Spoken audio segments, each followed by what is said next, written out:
Welcome to the Taped Podcast, the most stacked podcast in the world since we have so many albums to cover today.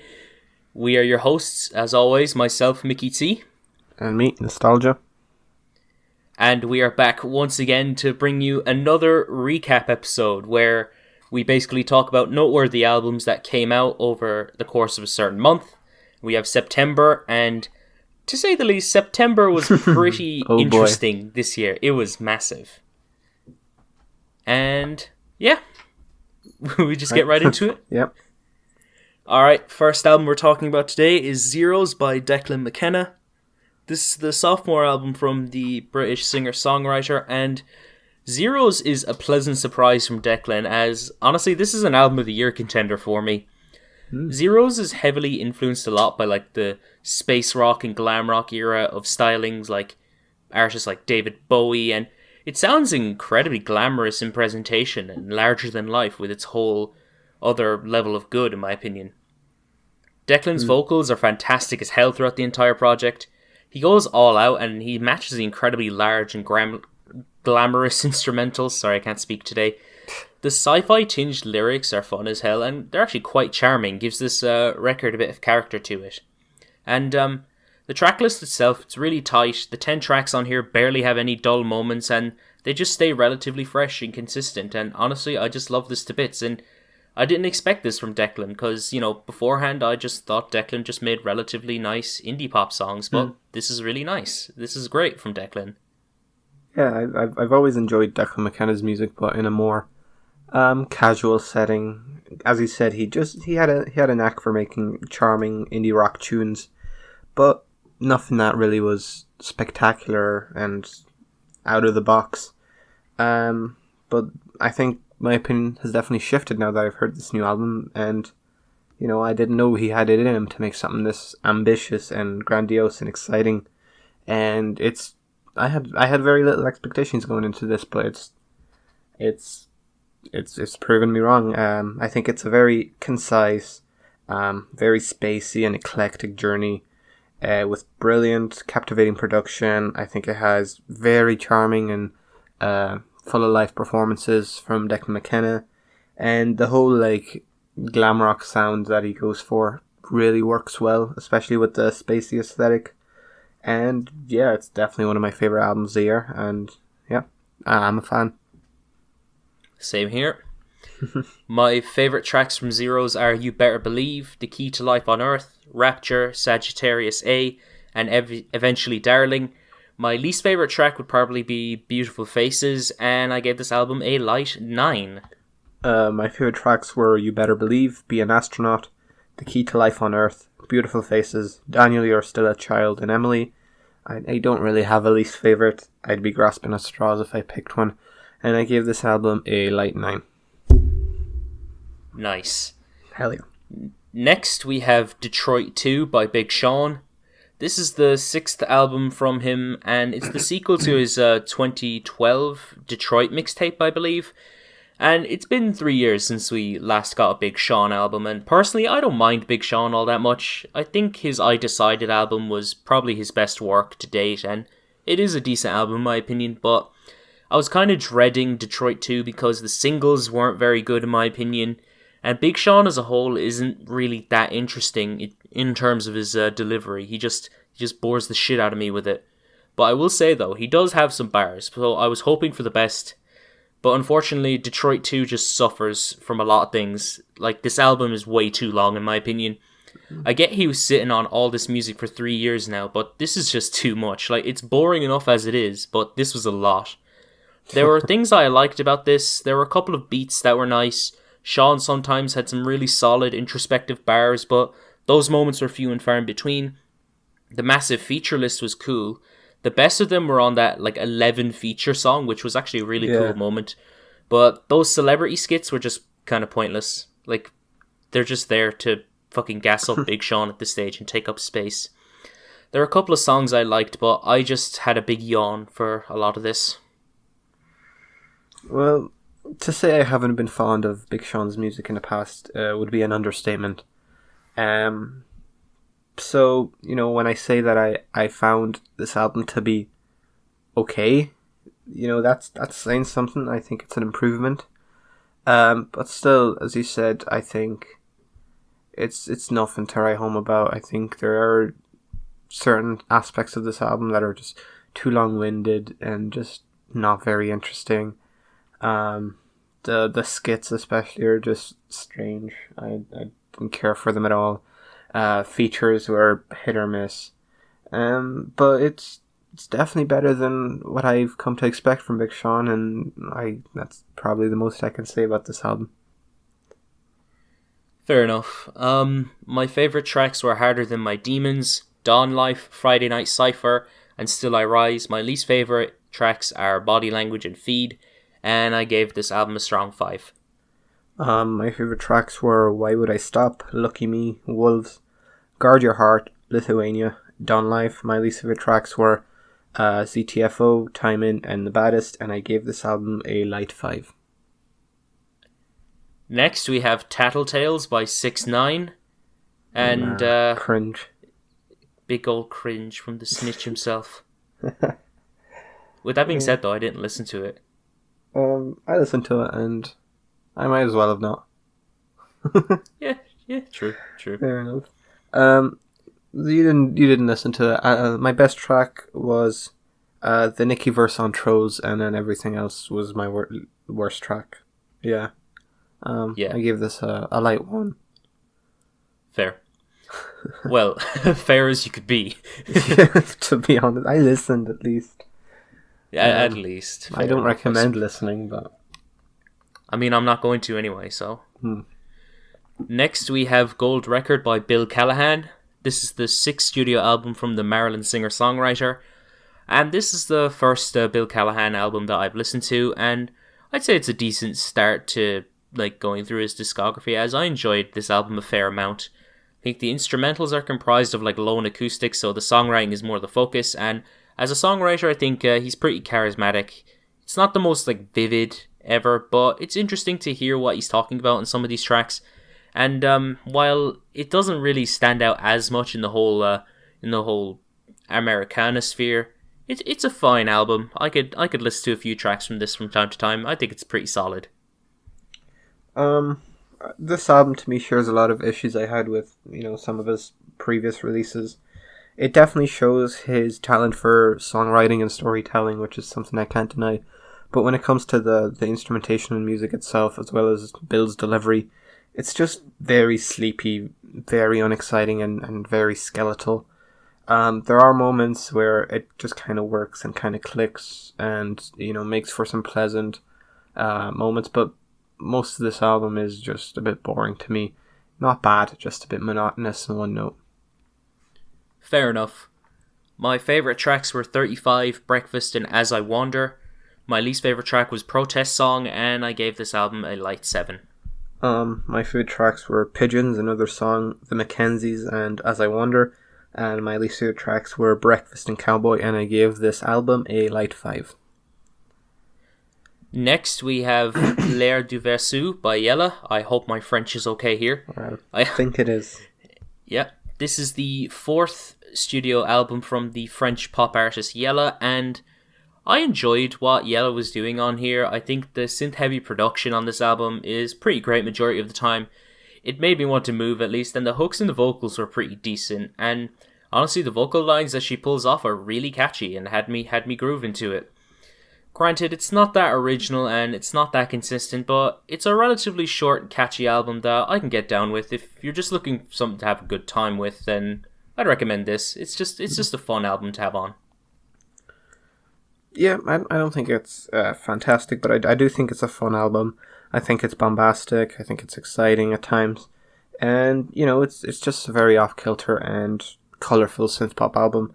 I do think that at times it's a bit rough around the edges in execution, and some moments instrumentally just seem like they're just a bit too much for the music to handle, and a lot of the instrumentation, a lot of the minor details just get lost in this kind of bombastic bass and driving instrumentation that kind of fades everything else away.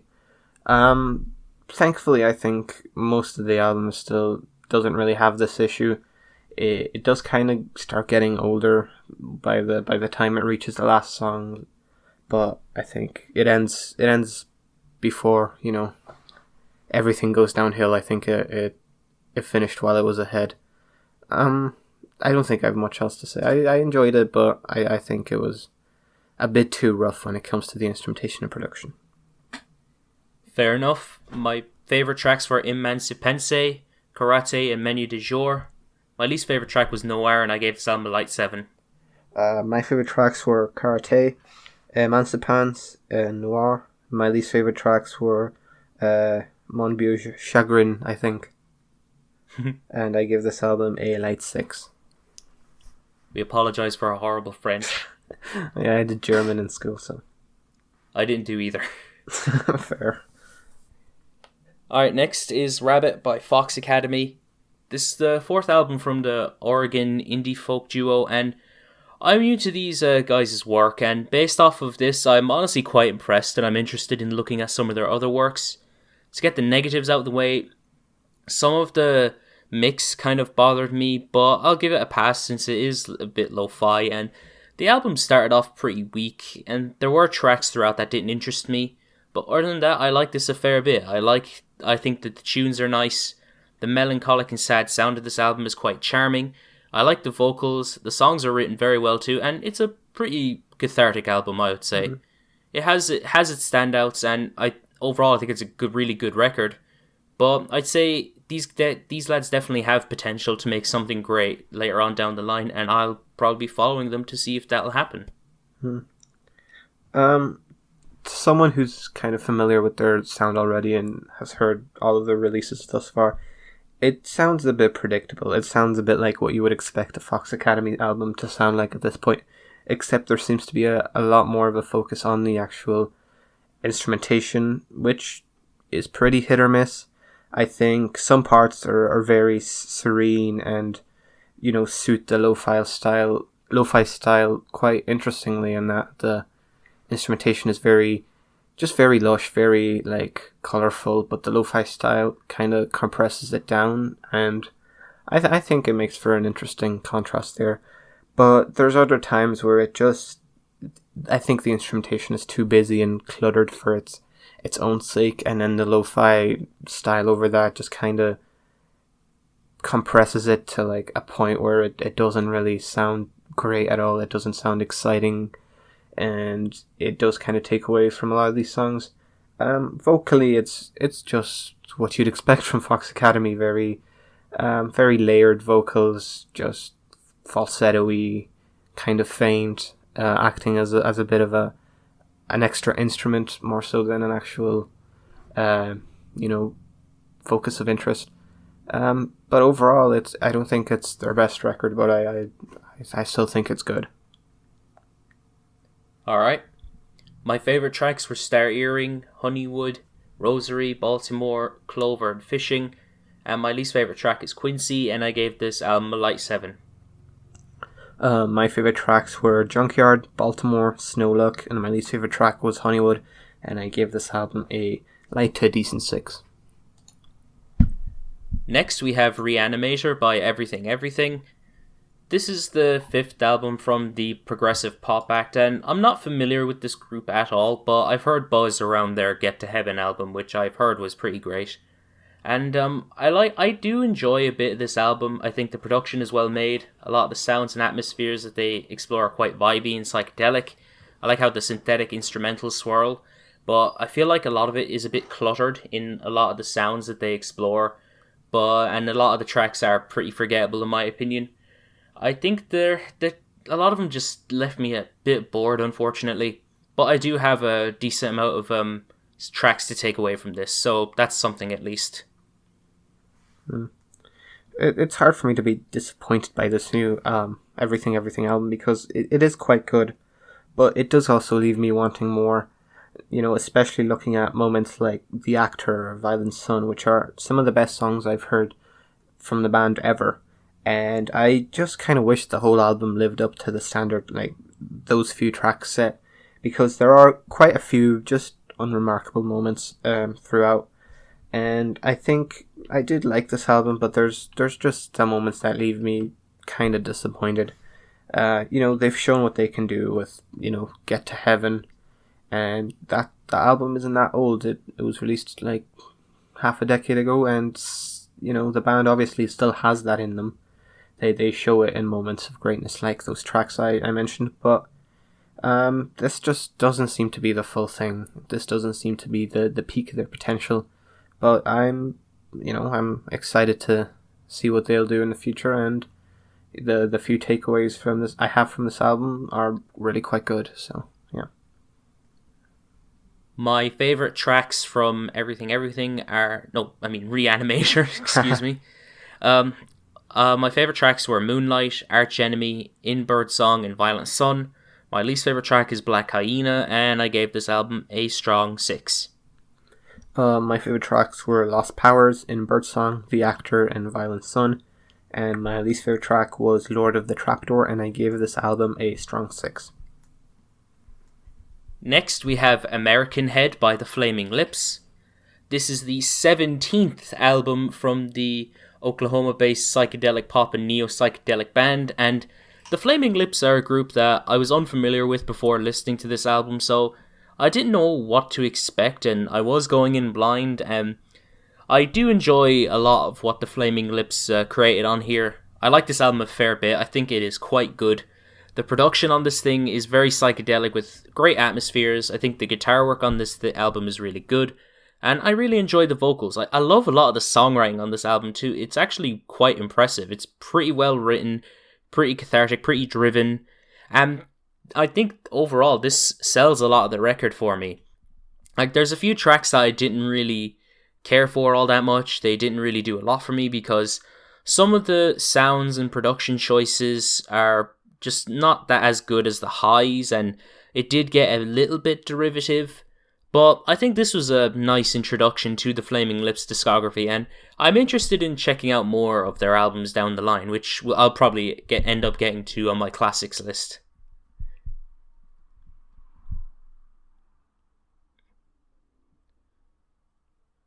This isn't entirely a return to form of Flaming Lips of yesteryear, in my opinion, but I do think it's the best thing they've released in years.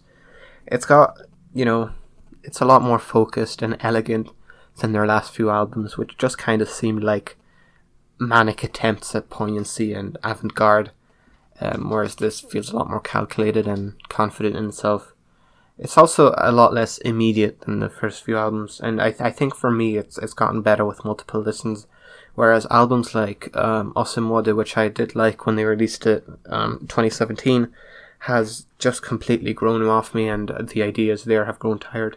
I think this one's a lot more of a slow burner, and I think the ideas are more sophisticated and more just take longer to appreciate and don't really wear dry.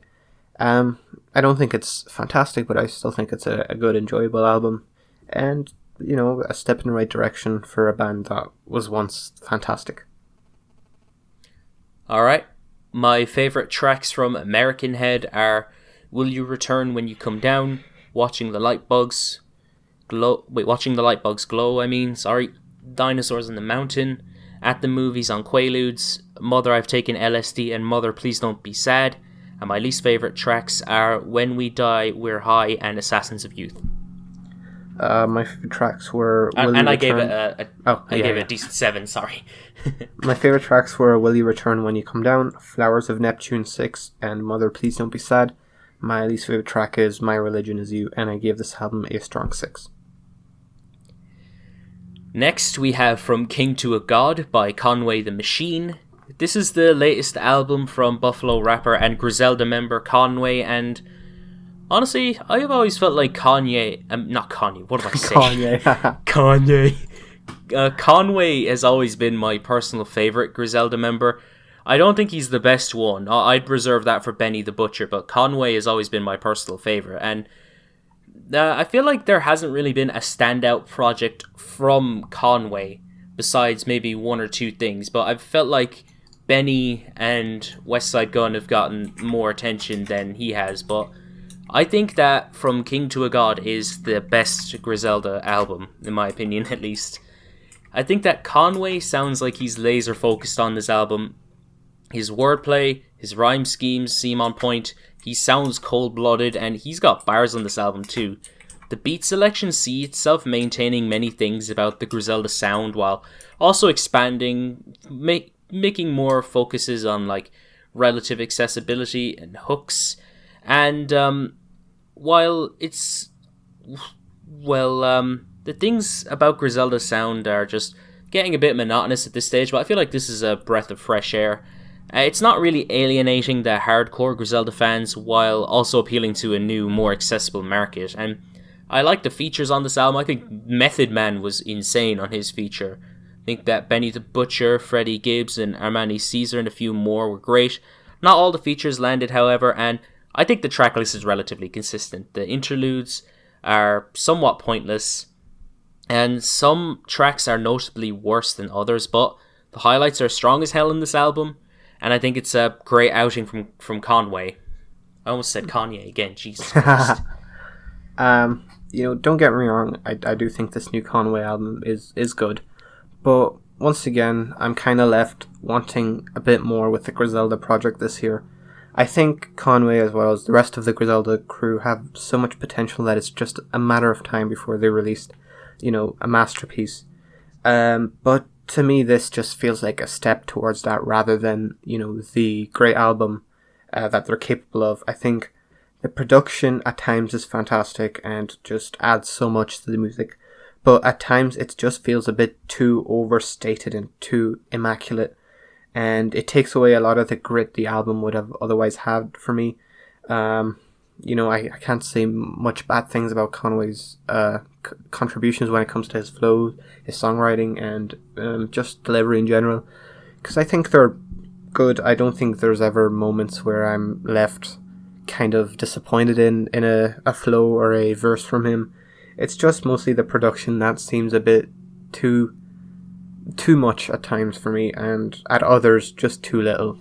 And I think maybe the Griselda crew are putting a little bit too much on their plate. Of course, we won't talk about it yet, but West Side Gun has after coming out with a third album this year.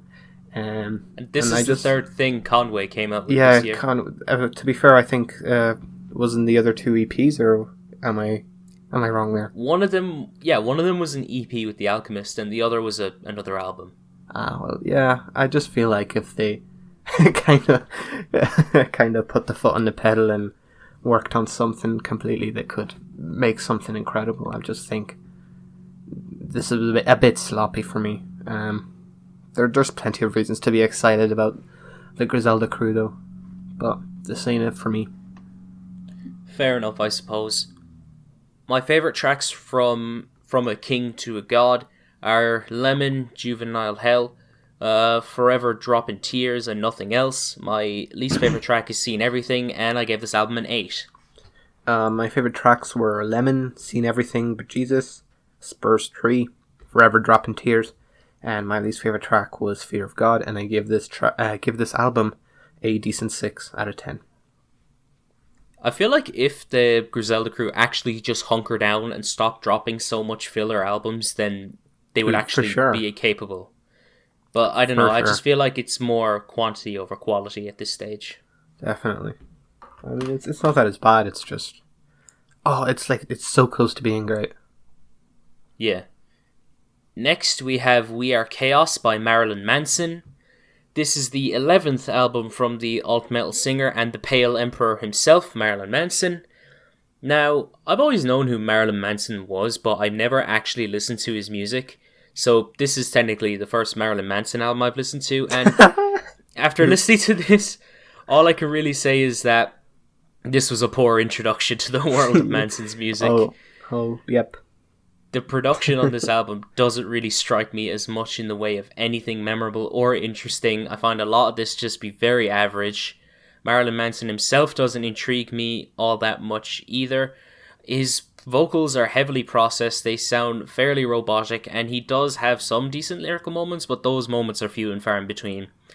I think there's some decent songs to be had on here, but a lot of them are just pretty forgettable, pretty unmemorable, and quite drab, in my opinion. Dude, listening to the fucking lifeless and generic glam rock found in this album makes me wonder what it must have been like to be alive in the 90s when a new Marilyn Manson album would have actually been shocking and exciting. Because this is about as shocking and exciting as a fucking new Blink-182 album.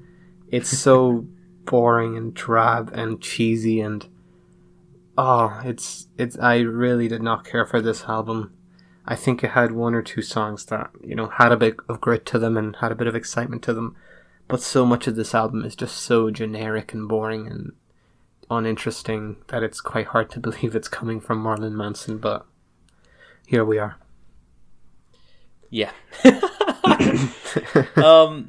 My favourite tracks from We Are Chaos are Infinite Darkness, Keep My Head Together, and Solve Coagula. My least favourite tracks are Halfway and One Step Forward, and I gave this album a light 5. My favourite tracks were Don't Chase the Dead and Solve Coagula. My least favourite tracks were Paint You With My Love and Infinite Darkness, and I gave this album a very light 4. Next, we have Top by YoungBoy Never Broke Again. This is the second studio album from NBA YoungBoy, and I've personally never liked his music at all. All I've really seen him as is just another generic trap rapper, and yet again he proves my theory with Top. This is 21 tracks long, and this is 50 minutes. This man can barely carry one track on his own, let alone a 21 track fucking album. It's so vapid, mind-numbingly boring. The production is absolute shite. The flows are average. He has nothing to say. His vocals are weak. The mixing throughout this album is complete dog shit too. The beats are so quiet you can barely hear them, and the vocals are mixed so high that you can barely hear the fucking beat.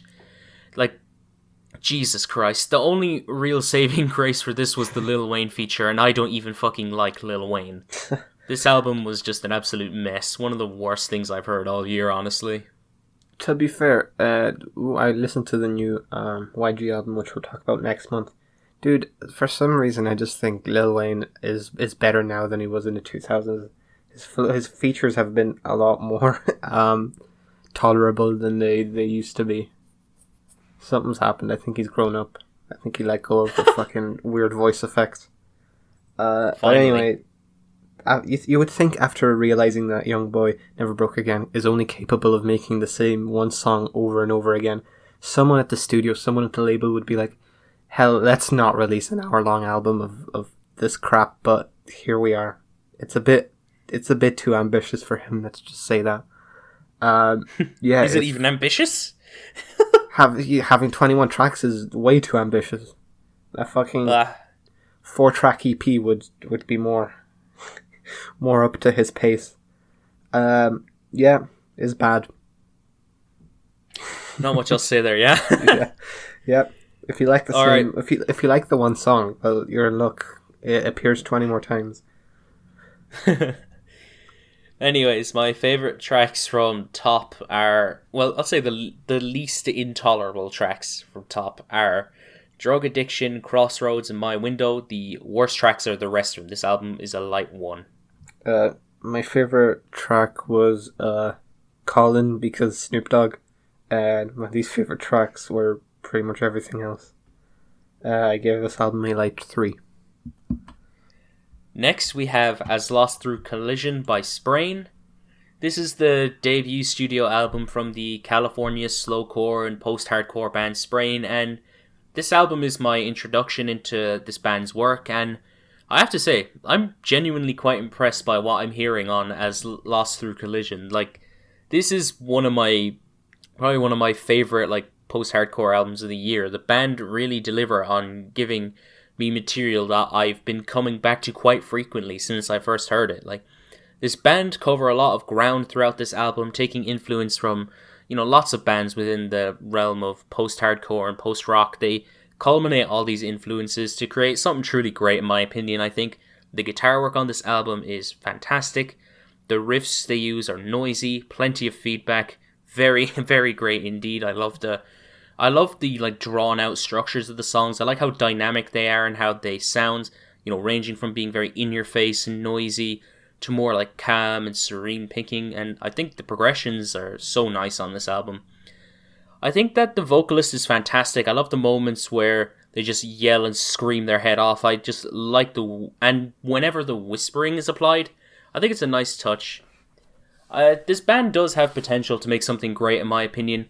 I feel like if they truly craft like their own definitive sound, then it can work great.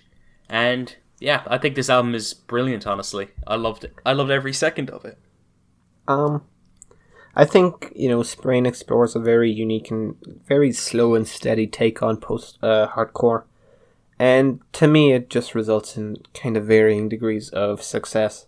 I think the more, slow building approach makes for some very cathartic and gratifying moments and build-ups, and just it makes for some fantastic moments. But there's also a lot of moments where I think the album just kind of transcends into monotony and just too long-winded, and it ultimately does kind of take away from the album for me.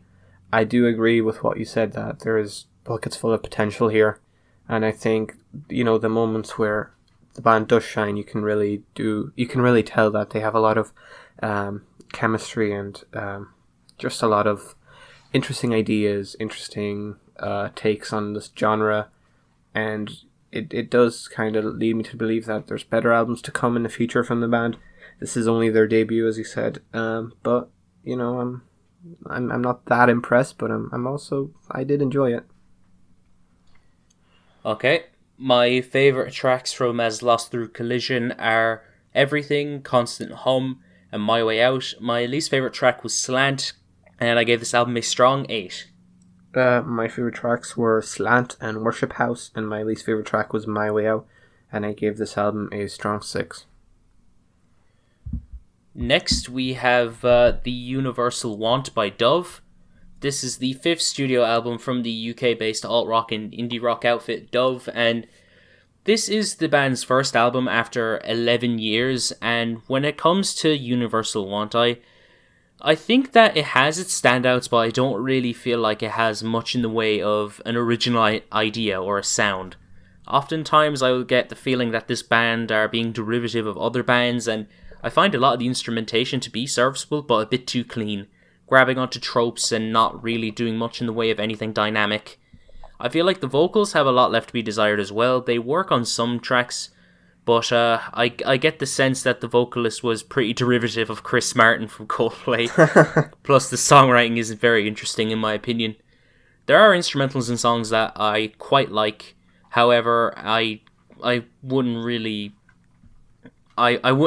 find this much of a overall interesting listen. So yeah. After a 11-year-long gap in albums, this is a pretty unexpected comeback for me, at least. I heard nothing about it until it was released, and to be honest, what you hear on this album sounds like what you would hear if the band never left, if they released an album a year after their last release in 2009. It just sounds exactly like you would expect a Doves album to sound. That being said, if you enjoyed Doves up to that point, then there's no reason why you wouldn't love this. The band has finally released new music in 11 years, and it sounds just like what you would remember it to sound.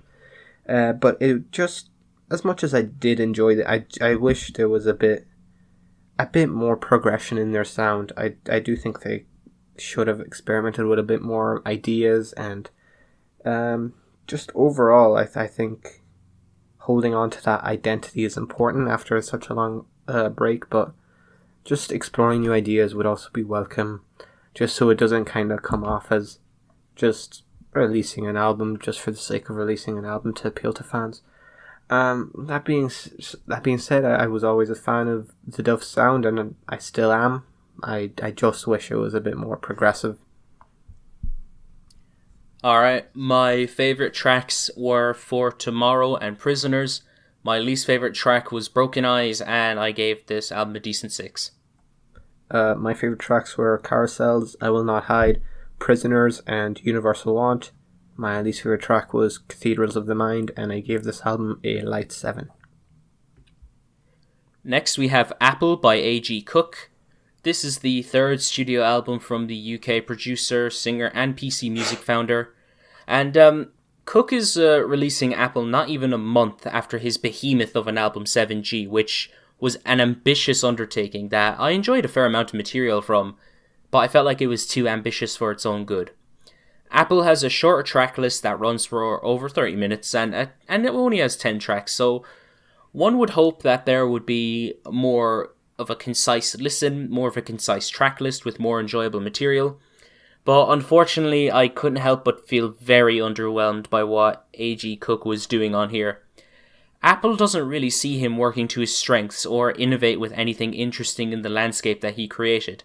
Oftentimes it just comes off to me as a rehash of ideas and structures that we've seen already, done better on previous projects. He tries a lot more guitar-based instrumentation on here, much like what he did on 7G, but I couldn't help but feel like these ideas were underdeveloped with little in the way of anything interesting vocally, instrumentally, or lyrically. Like later on in the tracklist, we'll get the usual like bubblegum bass styles that we'd normally expect from piece of music, but ultimately I don't care for a lot of the material presented on here, as to me it's just really monotonous and very, very boring and very generic for PC music standards. Like this, but to be fair, this is more interesting than any other like bland, generic pop album, which we will get to later, but unfortunately I wouldn't see myself returning to this bar a few tracks. Yeah, it goes without saying that A.G. Cook is an absolute talent, and you know, he's done some pretty selfless behind the scenes work to bring a lot of the most exciting pop releases of the last few years to life. But that being said, I really don't understand what he's going for with his first two solo albums, especially this here sophomore release. You know, 7G was already far too bloated, so the reasoning behind releasing an album full of what sounds to me like a bunch of throwaway scraps a mere month after releasing that behemoth is completely lost on me. I genuinely cannot imagine why he would look at these tracks and think they fit on a completely separate release only a month after releasing his 2.5 hour long debut. It's baffling. I like some tracks on here, but there's so many boring and uninteresting tracks that would have just been completely lost if they were on 7G. Why take those and just put them on a separate release is beyond me. It's confusing. I'm very confused. I'm confused. You said it better than I ever could. My favourite tracks are XXOplex, Oh Yeah and Lifeline. The worst tracks are Animals and Haunted, and I gave this album a 5. My favourite tracks were Oh Yeah, XXOplex, Airhead and Stargone, and my least favourite track was Animals, and I gave this album a light to decent 5. Alright. Next we have Throes of Joy in the Jaws of Defeatism by Napalm Death. This is the 16th album from the UK death grind band Napalm Death, and it's been 5 years since their last album, and much like a few artists on this list, this is my first experience with Napalm Death's music, and I've been incentivized to go check out their other work, as I enjoyed what the band had to offer on Throes. And this album is filled to the brim with energetic, fast-paced, in-your-face and monstrous grindcore and death metal, which was just fun as hell to listen to, and it had me headbanging the whole way. And I see them taking a lot of inspiration from, like, you know, the more progressive and post-metal stylings in some aspects, and I like a lot of the songwriting on here. It's definitely more reflective of, like, what's going on in the current age, I would say. And the album does tend to get a bit samey and lackluster later on in its track list, but I still found the tracks that were weak on here to be very good. I think Barney Greenway's vocals are incredibly vicious and monstrous. He matches the non-stop viciousness and aggression of the guitars and the pounding drums, and it was honestly something to behold, and it was a class introduction to the world of Napalm Death, I would say. You know, it's aggressive, it's intense, and it's heavy, just like you would expect from Napalm Death. But I just feel like the overall instrumentation and just the tracks in general lack much identity or direction, and it just ends up sounding like their last few releases, and at times quite cluttered as well when it comes to like just the same ideas being repeated over and over again on top of each other. I do think it's enjoyable for the heavy aspects, but I think the band have done much better stuff, and it just doesn't really excite me. Fair enough, I guess. My favourite tracks are Backlash Just Because, The Curse of Being in Thrall, Contagion, and Joie de ne Pavier. I'm fucking terrible at French. My least favourite track was Immoral, and I gave this album a decent 7. My favourite tracks were Fuck the Factoid, Backlash Just Because, Immoral, and Acting in Gouged Fate. My least favourite track was A Belly Full of Salt and Spleen, and I give this album a light 6. Next we have Heaven and Hell by Ava Max. This is the debut album from the Wisconsin singer, and she broke out with the track Sweet But Psycho a couple of years ago, and it's haunted the radio waves of Europe ever since. You don't understand. Every time I would go for a night out, this song would be playing. It's just insufferable at this stage. Ava's debut doesn't really see her do much to stand out among her contemporaries, and she instead opts to make some very generic, very bland, very formulaic dance pop, which has little in the way about it that's entertaining or interesting in the slightest, and it's very derivative of Dua Lipa. I have to admit, there are a couple of tracks on this album that I think are genuinely catchy and are a bit fun, but the rest is just monotonous, generic drivel. Every lyric and every note in this thing is just average. There's nothing about this that's interesting in the slightest.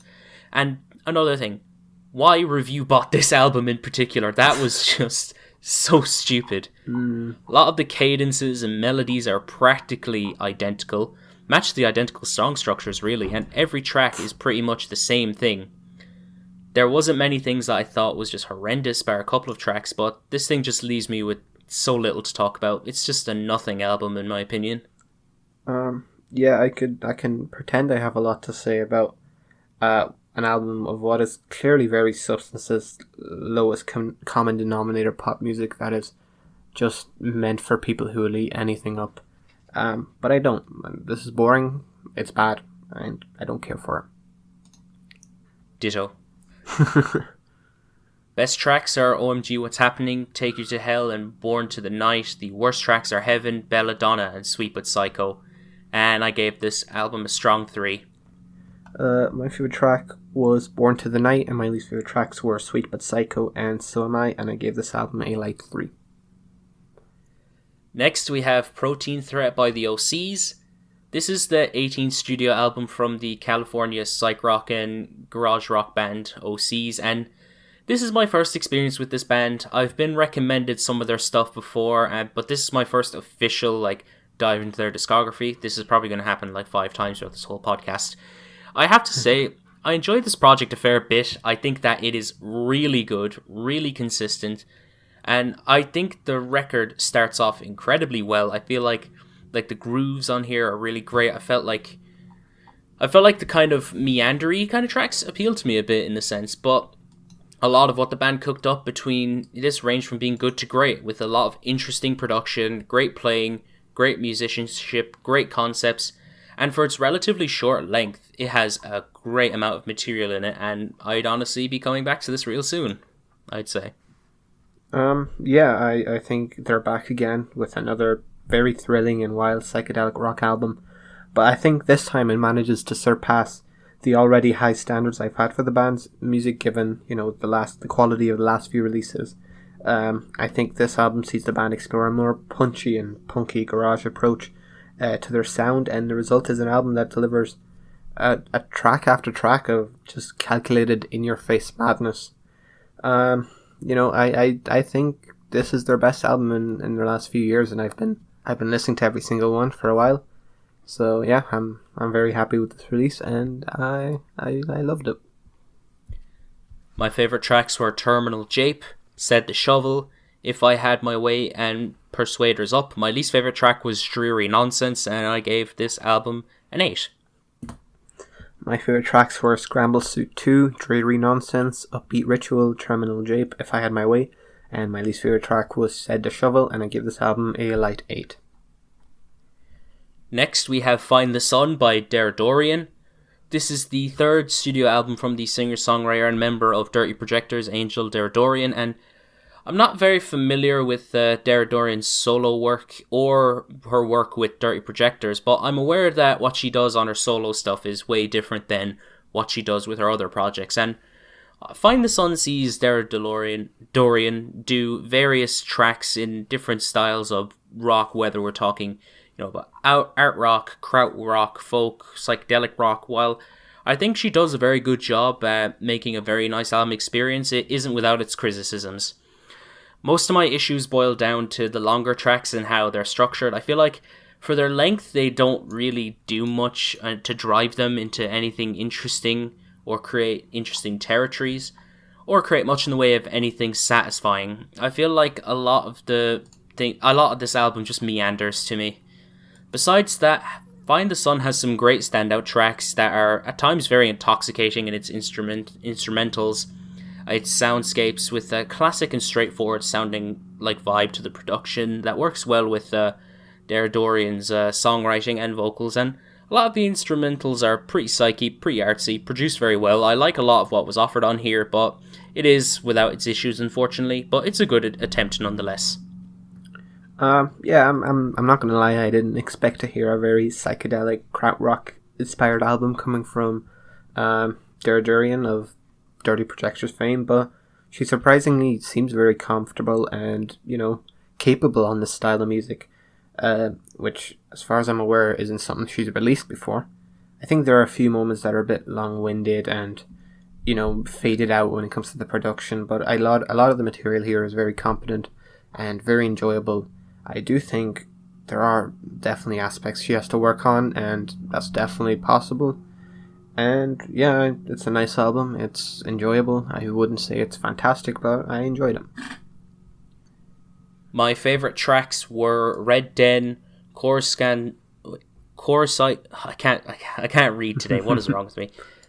Corsican Shores, Devil's Market, and Mask of Yesterday. My least favourite tracks are The Illuminator and Saturnine Night, and I gave this album a decent 7. What is with me? I'm illiterate today. What the fuck? My favourite tracks were Red Den, Monk's Robes, Devil's Market, and Sun, and my least favourite track was The Illuminator, and I gave this album a light 6.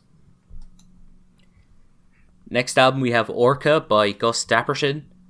This is the sophomore album from the New York singer-songwriter, and while I do think there's issues that hold back Gus on ORCA, I think it's a decent album from him. To start with some of the negatives, this album isn't very original in its presentation, as there's always a sense that he was kind of ripping off ideas on a majority of these songs. Sometimes the production can sound like a complete fucking mess, like on tracks like Bottle Opener and Grim. And sometimes Gus's vocals don't really sound off-putting to me. They're pretty nasally. But besides that, there is merit to this record in my opinion. I think that the production, when it hits, it sounds fantastic. The whole record's vibe is really nice, very pleasant. I think when Gus isn't grating vocally, he can pull off some pretty catchy and great vocal performances, and when it comes to the songwriting, he can write some really catchy yet introspective stuff and vulnerable songs, particularly the track Medicine. It has its standouts, but it has its flaws, but ultimately I can see this album being a stepping stone for Gus to go on and do better things. He just needs a bit more drive and a bit more originality. It's a decent little indie album. It just like his previous album, it lacks any identity whatsoever, and that's really the main flaw. I think his earlier singles like Prune You Talk Funny, show that he is capable of making very original, very pleasant, very interesting indie pop. But this is just sees him continue down the road of just making watered down bedroom pop that you'd hear from like 50 million other artists. I think he can improve on the things that he's already continue doing the things he's already doing well and improve on some of the originality issues, come up with some new fresh ideas, and I think he's capable of a lot. This is just, it's fine. Not much to say about this album. My favourite tracks were Medicine, Posthumous, and Antidote. My least favourite tracks are Bottle Opener and Grim, and I gave this album a light 6. My favourite tracks were Bottle Opener and Posthumous, and my least favourite track was Grim, and I gave this album a strong 5. Next we have Breach by Fenne Lily. This is the sophomore album from the UK singer-songwriter and indie folk artist, and I'm not familiar with a lot of Fen Lilly's work, but I'm very intrigued to see what else she has to offer, as Breach is a very solid introduction into her discography. This album is consistently dreamy, very warm. It's a really nice experience. Every track on here just sounds so gorgeous in its production and its scapes. It's quite an intimate record, and Fenne makes it in a way where it's very somber, and her performances match the tranquil production, and her songwriting too gets very personal, adding to the intimacy. The only real complaint I could have is that it gets a bit samey at times, but that's really it, because I enjoyed a lot of what was offered on here.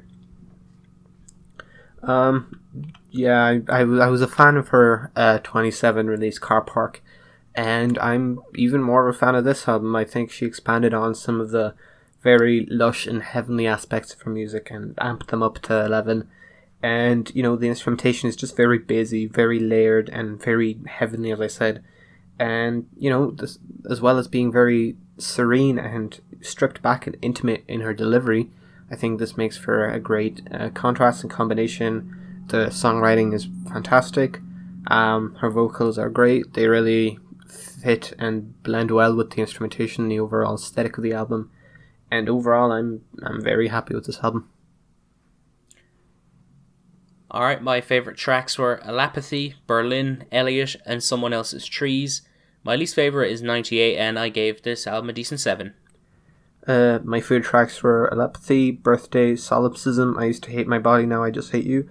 My least favorite track was Blood Moon, and I gave this album a decent 7. Next we have Alicia by Alicia Keys. This is the 7th album from the R&B singer, and I didn't have that many high hopes going into this because a lot of the contemporary R&B albums that came out this year have been very mediocre, pretty lackluster. The only one I really cared about was the new Chloe X Ali album, so I wasn't really interested in this, so didn't have much expectations going into it, and unfortunately I didn't really come away with much in the way of anything interesting bar one song. This album just has nothing about it that's all that interesting or stand out in the contemporary R&B field. A lot of it is really uninteresting, very boring. A lot of the production on this album is very lackluster. Like, some of the styles she attempts on this album come off a bit of a mess, and it all just sounds so ill-conceived and pretty skeletal. I feel like Alicia herself is fine on this album. Her vocals were decent, and she had a couple of moments of songwriting, but ultimately it's like fake deep motivational lyrics that just sound corny and like just dated as hell, in my opinion. There's not much I could say from here.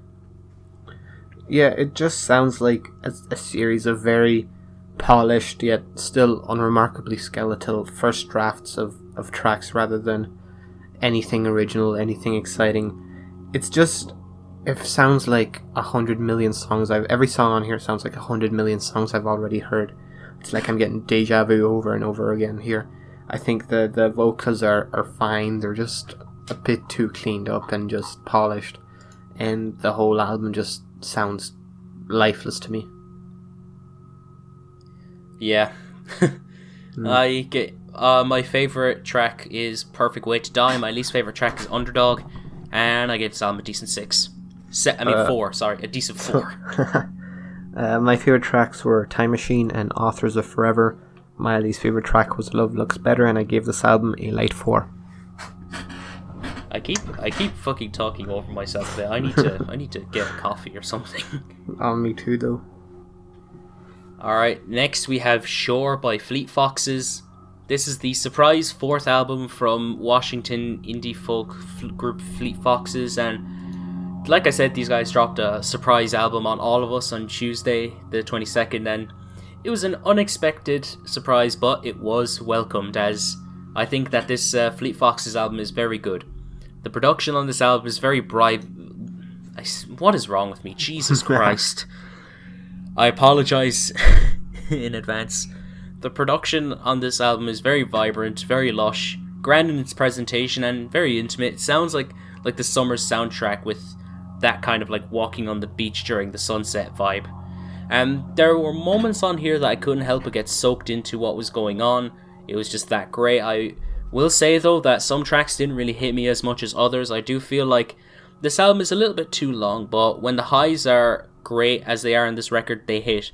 And it's incentivizing me to go listen to other projects from them too, and it shows as well that they experiment too. So that's something at least. Yeah, I think it's a very warm, very intimate, and very pleasant album. Definitely sounds very summery. I don't think it kind of compares to some of their earlier releases, but I still think it's a pleasant indie folk album. I think, it's definitely an exercise in the band exploring new emotions and aesthetics and territory with their sound while continuing to mostly play to their strengths. I do think it's a bit better than their 2017 album, The Crack Up. And overall, it's an album that I'm very happy with. I came out of nowhere, but I was excited. I was looking forward to a new Fleet Foxes album, and it came. Alright. My favourite tracks from Shore are Sunblind, Can I Believe You, A Long Way Past the Past, For a Week or Two, and I'm Not My Season. The worst tracks are Cradling Mother, Cradling Woman, and Maestranza. And I gave this album a strong 7. My favourite tracks were Sunblind, Can I Believe You, A Long Way Past the Past. My least favourite track was Thymia, and I gave this album a strong 7. We're moving on to all the albums that came out on the 25th. Yeah, 25th. Let's go. The 25th was absolutely stacked. And the first album from those stacked releases is Joji with Nectar. This is the second studio album from Japanese-American singer-songwriter Joji, and it's a weird thing watching a guy that I used to watch on YouTube make offensive videos, moving on from that and making a relatively successful music career. Like, it's weird, like, hearing... Like, I remember back in the day, it was weird hearing the Chloe Burbank stuff and just thinking, like, is this the same guy? This is the same guy who made fucking, like, hair cake? Up to this point, though, I can't really say I've been crazy about anything that Joji has put out up to this point. I didn't really like In Tongues at all, and I was really indifferent towards Ballads 1, but the single game for this album has been very good to say the least, and Ballads 1 did show that Joji was improving, so I was excited to have a project from Joji that I could finally enjoy. And Nectar is a bit flawed, but I think it's a good outing from Joji. I think that Joji has been improving on all fronts, both vocally and in his production choices. The lo-fi pop and hip-hop tinged R&B that he normally goes for is still on here, and he takes a lot of influence from other genres too, especially with a lot of the tracks in the latter half of the album. The highs on this album are truly something special. So many tracks on this album just do so much to move me, whether that be because Joji's vocals are just heavenly or because the production is just incredible. The issues that I can boil this down... No. Let me say that again. The issues I can have, though, some of the tracks just don't really do much for me and continue on with what I call Joji-isms. Like the singing can be very incomprehensible, very uninteresting. The instrumentals can be extremely underproduced, underwhelming, and with it being 18 tracks long, there's bound to be filler, and there's certainly a bit of filler on here. Cut those out, and I probably would have enjoyed this album a lot more, but I have to give credit to Joji. He's pulled through with a good album and, in my opinion, his best album. And all I can really hope for is that, he can only go up from here. Yeah, Joji's sophomore studio album, Nectar, is one that, in my opinion, feels like a natural next step for the artist. I think it simultaneously is accessible and fun enough to appeal to his newfound mainstream audience, while still displaying plenty of interesting new ideas and very well assembled production, as well as very engaging and unique artistic directions, just for the fans who have been, listening to him and watching him from day one to, kind of admire his development. I would be lying if I said that it didn't have some moments which definitely feel like Joji is trying out new ideas with a little caution as to whether or not, it ends up well executed or it fits in with the rest of the album. TikTok, I'm looking at you. But those are admittedly quite scarce and, take away a lot less than the fantastic tracks like Run, Gimme Love, Sanctuary, Pretty Boy add to my overall enjoyment of the album. So as much as I'm not entirely blown away by any of the material here, this is a very solid album and it was definitely worth the wait. And yeah, I agree that it's his best album thus far. Yes.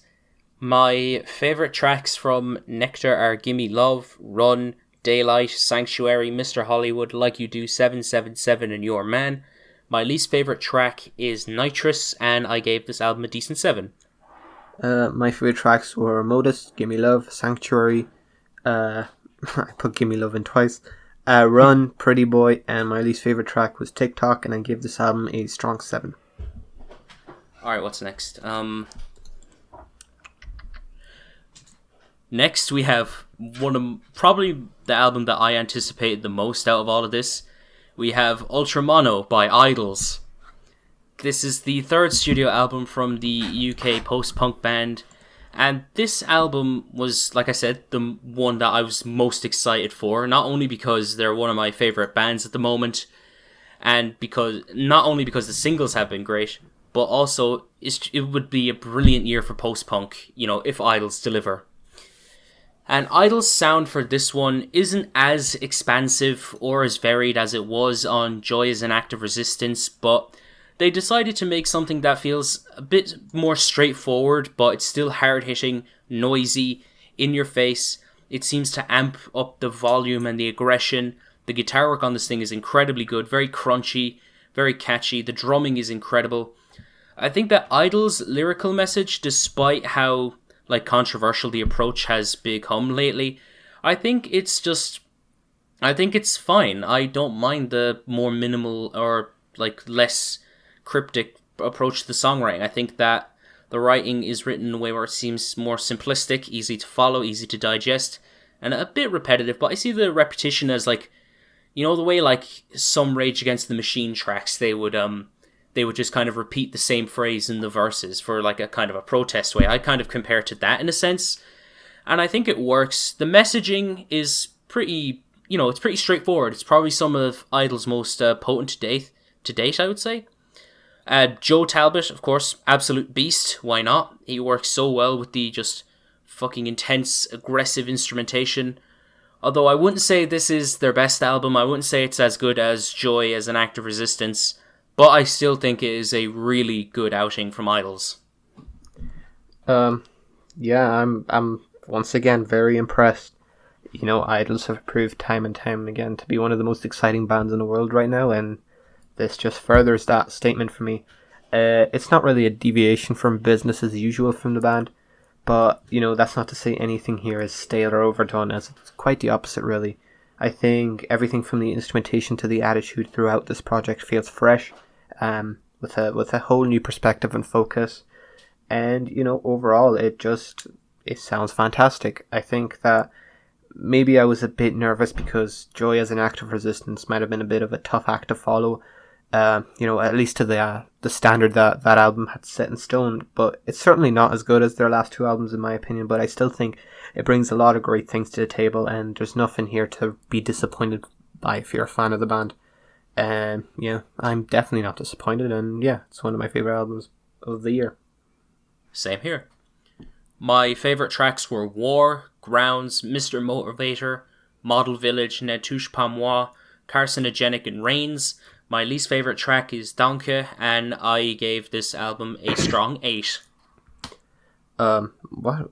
Hold up, I'm looking at the wrong notes. Yeah, my favorite tracks were War, Ground, Mr. Motivator, Model Village, Carcinogenic, A Hymn, and Danke. And my least favorite tracks were Me Touche Pas Moi, and I give this album an 8 out of 10. Next, we have The Ascension by Sufjan Stevens. This is the 8th solo album from Michigan singer-songwriter Sufjan Stevens. Now, I've listened to Carrion Lowell, but honestly, I think that album is good. It is a great album, don't get me wrong. I think it's a little bit overrated, but besides that, I haven't really delved much into Sufjan's work. The Ascension sees Sufjan Stevens' production opt for a more synthetic feel with smooth ambient electronic production that often feels very sparse in its soundscapes and very jagged with its synths. I love this direction he's taken on here, and the synth work on this album is very well crafted, very pretty in its presentation, and downright gorgeous. Sufjan's soft vocals match the atmospheres he explores very well, and while his songwriting isn't peak on here, it has its moments, especially on the title track. With that being said, I feel like The Ascension does suffer from a lack of consistency. I can't help but feel like its length is a bit much, and it is a bit bloated, and I often felt like as the tracks kept coming, the sounds and ideas Sufjan explores get pretty stale, pretty derivative, and pretty repetitive. All things considered, I feel like this is a very good effort from Sufjan Stevens that has its great highs, great qualities about it. It's for sure an album I'll have on rotation for a bit, and although I'm not that deep into Sufjan's discography yet, this is my favourite release from him at the moment. If Stevens' recent work has been anything to go by, I was really expecting another very low-key and slow-burning album coming into this without having heard any of the singles.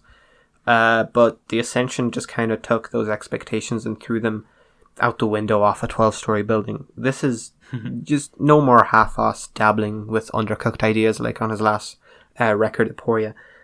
This is an album well worthy of Sufjan's discography, and it's an exciting new direction for the artist. Yeah, he's no stranger to experimenting with more, electronic instrumentation, but the extent of this deviation is into like straight up indie-tronica has never been this drastic, and the final result is really quite impressive.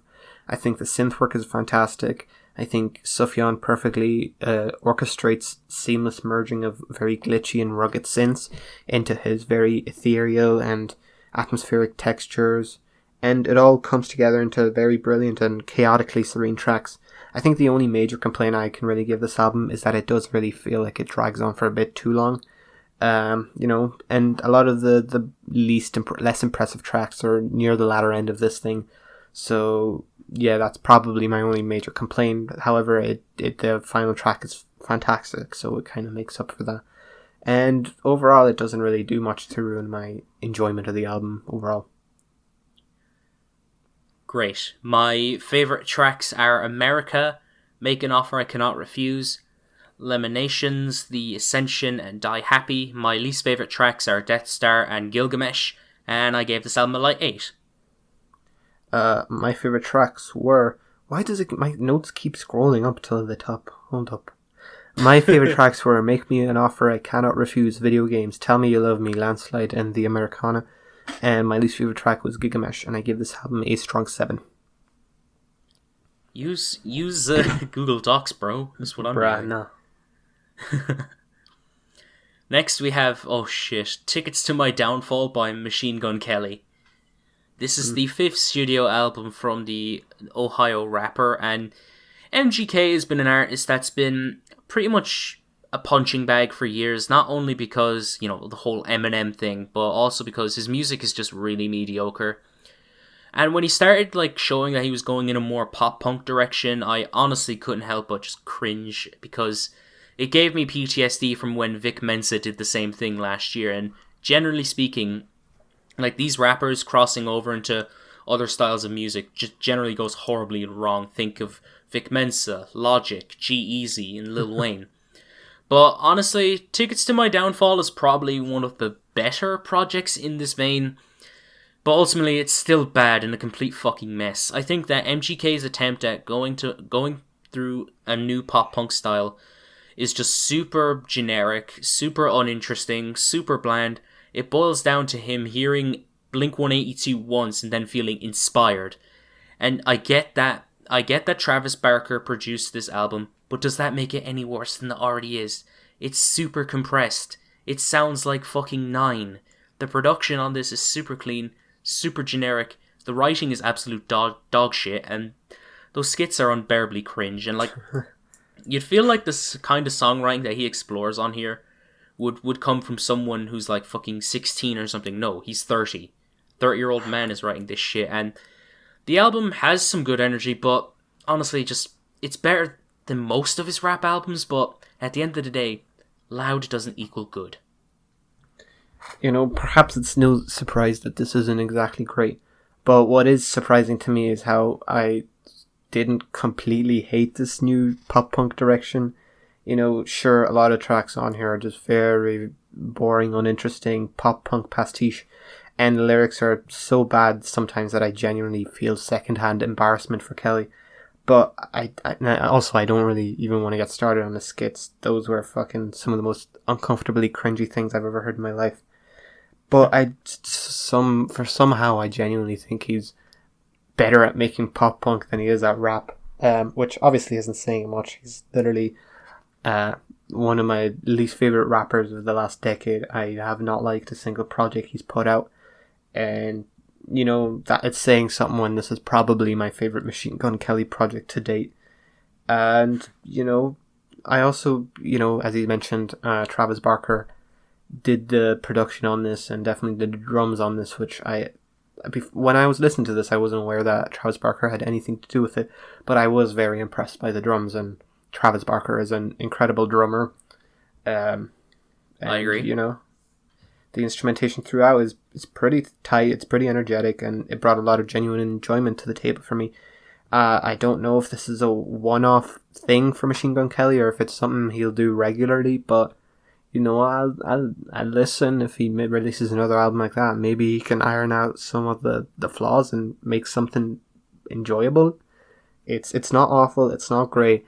Also, Halsey actually kicked ass on this track, on the track she was on, and she should just do pop punk as well. I think they should all just do fucking pop punk. I will say though, she was more interesting than whatever the fuck Machine Gun Kelly was doing. Yeah, so it's not good, but it's not the worst thing ever.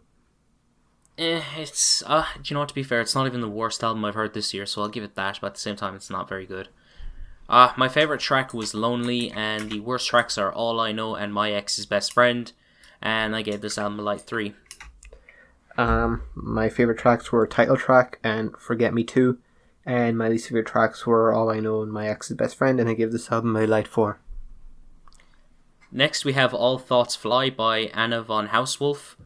This is the 5th studio album from the Swedish organist Anna von Hausswolff, and I was intrigued to see what I'd get on this album, as I'm not very familiar with a lot of Anna's work, but I am aware that her last album was very critically acclaimed, but honestly, after listening to this, I'm just not very impressed by what I'm hearing on here. I feel like there is one track that does genuinely stick out to me, but the rest just left me like pretty bored, if I'm being honest. The production is too bare. I feel like it's not that interesting. The droney, ambient, and drawn-out styles of this album isn't all that interesting to me. It's really putting me to sleep half the time. I respect why people like it, but it doesn't do much for me, unfortunately. And all I can really say is, organ go brr. You know, this new Anna von Hausswolff sees her strip back things a lot from her previous release. It still has the same very mysterious and uneasy and just unsettling atmosphere that her last album Dead Magic had, but just without the vocals, without the great songwriting.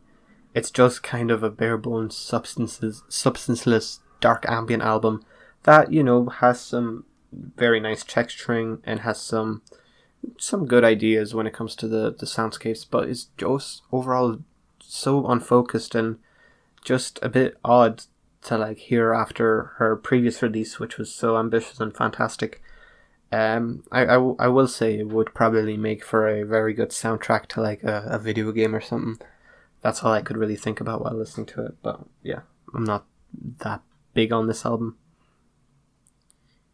Fair enough. My favourite track was Sacro Bosco. My least favourite tracks were Entering, All Thoughts Fly, and Outside the Gate, and I gave this album a strong 5. My favourite tracks were Theatre of Nature, Sacro Bosco, and Entering. My least favourite track was Dolor di Orsini, and I gave this track a light 6. Next we have What You Gonna Do When the Grid Goes Down by Public Enemy. This is the 16th album from the veteran political hip-hop and East Coast hip-hop group Public Enemy. Now, Public Enemy's latest output has been really bad, in my opinion, really uninteresting, not very good, but with this new album, I was hoping for something, because they did re-sign to Def Jam, and the feature list looks promising, you know, Cypress Hill, the Beastie Boys, DJ Premier, Ice Cube, Nas, etc., and I believe that it's not that great of an album, but I think that it is better than most of the shit that Public Enemy have been putting out lately. I think that the production on this thing is actually decent enough. The boom bap production on this thing can kick ass at times, and I like a lot of the beats on here. In terms of lyrics, majority of the time I feel like Chuck D and Flava Flav are on point a lot of the time. The writing can be good, which is great, but a lot of it is just lacking, in my opinion. Like, we've heard some of the shit that, you know, they've said before, done way better on their classic albums. I feel like the flows and deliveries on here are just really fucking stale. Like, Flava Flav's deliveries especially shit on this album. And the flows are just really clunky, like, very tacky, especially for how 80s rap flows tend to be. I did get some tracks that I liked. I'm happy that there's a new Public Enemy album that I think there is decent material from, but I wouldn't say it's all that great. This album is obviously very well intentioned, and it's coming at an important time. And you know, maybe if the group were in their prime, and a Public Enemy album would be just perfect in this current political climate. But this just feels like a bit of a messy, half-arsed effort for me. I think the flows especially it's all over the place so often that, you know, it's really unrecognizable from their more focused material. And, you know, all over it just seems like there was very little attention to detail here. And especially in, like, well, I already mentioned the deliveries and flows, but the instrumentation as well just sounds really dated, really, like, overdone. And you know, I think the 2020 remix of Fight the Power was interesting, but a lot of the tracks just seem to take a lot from the past without adding anything new. Fair enough. My favourite tracks were State of the Union, Yesterday Man, Smash the Crowd, Go At It, and Rip Black Cat. The worst track is Crossroads Burning, and I gave this album a light 6. My favourite tracks were Fight the Power, 2020 remix, and Smash the Crowd. And my favourite tracks were Don't Look at the Sky and Rip Black Hat, and I give this album a light 4. Next we have Only for Dolphins by Action Bronson. This is the 6th album from the New York rapper, and I've been following Action Bronson for a bit now, and I feel like at this stage I shouldn't really be expecting a masterpiece from him or anything like that, because at the end of the day, he's just not going to do that. He's not that interesting of a rapper to make that masterpiece. All I really want at this stage is a good-ass album that I can have fun with. And honestly, I feel like Action Bronson delivers for me. This is probably his best album in a while, but I do feel like it does suffer from being very derivative of albums that he made fucking years ago. I think that the production on this album is actually really good. It's got a sweet, well-produced, vibe-heavy, and vibrant jazz rap production that has pretty nice sample flips and has some really spacious like sounds for Action Bronson to do his thing. While Action Bronson isn't the most interesting rapper out there, I like what he does on here. I like his slick rapping, his crude sense of humor. He flows well over these beats. He has some good bars here and there, and, you know, it's relatively consistent. It may have a few moments where they aren't all that interesting and just kind of stupid, like fucking Splash, but other than that, I kind of enjoy Only for Dolphins. I think it's probably one of the better albums to come from Action Bronson in a while. Yeah, I think Action Bronson seems to do more of the same on Only for Dolphins. I've always found his music to be very enjoyable for its energy and Bronson's charisma, but the things his music lacks usually, this album also lacks, in my opinion. I think the production is decent at times, but with that, there's just no moments that really click for me. And, you know, his flows and his delivery is fine. I don't think it's anything to write home about. But lyrically, it's very hit or miss, and nothing here really blows me away. Sure, it's entertaining, but I don't think it has that much actual quality to it. Fair enough, I guess. My favourite tracks were Capoeira, Latin Grammys, Mongolia, and Sergio. The worst track is Splash. That's just a cologne ad. And I gave this album a light 7. My favourite tracks were Capoeira, Mongolia, and Vega. And my least favourite track was Cliffhanger, and I gave this album a light 5.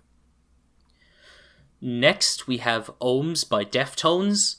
This is the 9th studio album from the long-running alt-metal band Deftones, and prior to me checking out Ohms, I had a good time going through the rest of the band's discography, and I was excited to see what Ohms would represent in Deftones' discography, and I feel like Ohms is a welcomed addition to it. I will say, however, that I feel like in the whole canon of Deftones' discography, this is what you'd expect to hear when you think of Deftones. This is pretty pretty basic for them, but I still think it's great. The meaty riffs are really good. I love the dreamy melodies and the incredible sounding soundscapes. I feel like this was a bit... I feel like this was... Where was I again? Sorry. I feel like this is a bit basic, you know. I love the way they sound, but I can't help but feel entranced by what's happening at times. However, I feel like at times Chino's vocals can get a little bit rough, weirdly mixed at times, but he sure as hell has his moments, and he sounds just as good as he ever has. The tracklist itself is very tight and pretty consistent with what it does, and in its 10 tracks and 46-minute runtime, it has plenty of highlights. I especially love the moodier, more melodic tracks, but the heavy tracks kick ass too. Ohms just goes to show that Deftones, even 25 years into their career, still know how to maintain the same energy and, you know, what they did in their debut. And also, be sure to look out for the Deftones Worst to Best coming soon. Yeah, speaking of that, I won't play my cards today. I'll keep this brief, but I do think that, you know, 25 years after the release of their debut, I think Deftones still show absolutely no sign of slowing down, and Ohms is as exciting as you could ever hope for a Deftones album to be. I think Fantano is on crack. He literally is on fucking crack, I will tell you that right now. How you can listen to this and give it a 3. I mean, Fantano's always been on some fuck shit on some of his reviews this year. Yeah. Well, I'll leave my opinions for this album to the Deftones Worst to Best happening very soon. Yes. Favourite tracks from Ohms are the title track, Genesis, Urantia, The Spell of Mathematics, and Headless. My least favourite tracks are Radiant City and Pompeii, and I gave this album an 8. My favourite tracks were Ceremony, Error, A Spell of Mathematics, This Link is Dead. My least favourite track is Pompeii, and I gave this album a light 8. Moving on to the final album in this recap episode, we have Spillagin by Spillage Village. This is the second studio album from the Dreamville group Spillage Village, which, before I even bothered to do my research on this, didn't even know it consisted of Jid and Earthgang. So going into this, I was kind of excited because I do enjoy a lot of Earthgang's music, and I think Jid is really good. So going into this, I was expecting, you know, a straightforward hip-hop record with Earthgang and Jid just going all out on some great beats, but to my surprise, this isn't really a hip-hop album. Spillagin is an R&B album, and I'm not opposed to them making this kind of an album. In fact, I'm really intrigued by it. But I feel like what they do on here doesn't really do much for me. While I think this album has some really good moments of lyricism and production, I feel like it isn't showing the best of either artist. Oftentimes I'll get tracks that feel like it's clear someone is underperforming or the production is underproduced or very uninteresting. I feel like the guests do a decent job a lot of the time, but some of them are pretty forgettable, and it shows that at least someone, you know, is underperforming. It's flip-flopping constantly between Jid and Earthgang. However, I do prefer a lot of what Jid was doing on here, but that doesn't take away from what Doc and Johnny Venus were doing. With that being said, it has its highlights, but, you know, it's not that consistent of an album in my opinion. So, yeah. This album, I think, starts off quite strong. But as it goes on, I just think it becomes a bit too much for itself. Firstly, I think Jid is great on here, and I don't think that man is able to do any wrong in my eyes. It's just the plethora of features and ideas and production, like quirks, just is too much, I think. It proves to be either hit or miss. I think this album just flicks through ideas and features so much that it's hard to establish any sort of a pattern or sense of structure to this, and it just feels like it's completely all over the place to me. There are definitely moments of like very nice, pristine instrumentation and just great vocals, great guest appearances, but it's just too much. I think it's too all over the place. Yeah, my favourite tracks were Yelle, Judas, Shiva, End of Days, and Hoppy. My least favourite track was Oshun, and I gave this album a light 6. My favourite tracks were Baptiste and Yelle, and my least favourite track was Judas, and I gave this album a light 5. So, yep, that is it. It's time to rank our least favourite and favourite albums. Will we start with the least favourites? Sure. We'll do the same thing we normally do. I think the third worst album from this month was Heaven and Hell, Ava Max. My third worst album was also Heaven and Hell, Ava Max. My second worst album from this month was Tickets to My Downfall, Machine Gun Kelly. Mine was Top. Is it TOP or Top? Top. From Top, yeah. Yeah. My number one pick was Top, NBA YoungBoy. And my number one pick was TattleTales. Of course. Anyways, top 5 albums from this month. My number 5 is The Ascension, Sufjan Stevens. My number 5 is Joji, Nectar. My number 4 pick is Ohms, Deftones. My number 4 pick is also Ohms, Deftones. My number 3 pick is Ultramono, Idols.